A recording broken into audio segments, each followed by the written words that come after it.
So ayan guys, let's check sa labas kung matubig na. So ayan guys, may tubig na. Dahil nga po ang ulan ay walang tigil. So traffic na doon guys, sa banda doon. Yung lagi nating pinapost. Ayan. Sa mga dadaan ulit dito sa Maysilo, Plainview, Mandaluyong ulit guys, sa Circle City Hall. May baha na po doon sa area na yan guys. So ayan, dahil nga malakas ang ulan guys. So ingat po ang lahat, at sa ibang dadaan dito sa Plainview, Mandaluyong ay mag-ibang way na lang ulit kayo, gaya ng lagi kong sinasabi, para hindi na kayo ma-traffic or may stranded.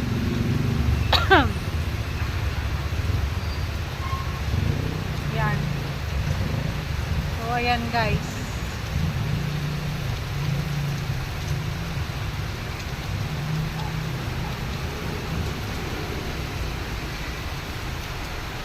Yan ang mga sasakyan guys.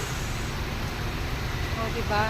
Alam ng traffic guys. Ba't ba gano'n ng tao, no? Alam ng traffic, nagbubusina pa rin sila. Hindi sila makapag-antay na umandar yung sasakyan na nasa unahan. Bakit kaya sila gano'n, ano? So ayan, may tubig na sa ating harapan. At traffic na doon. Ayan si kuya. Good morning kay kuya.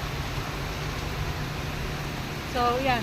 Ayan guys, ang ating update dito sa Circle, Plainview, Mandaluyong guys.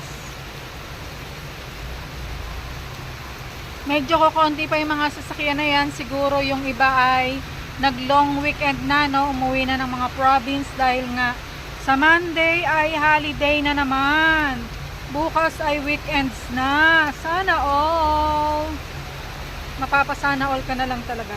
Ayan guys, medyo naangge. Pasok tayo sa loob dahil lumakas ang hangin.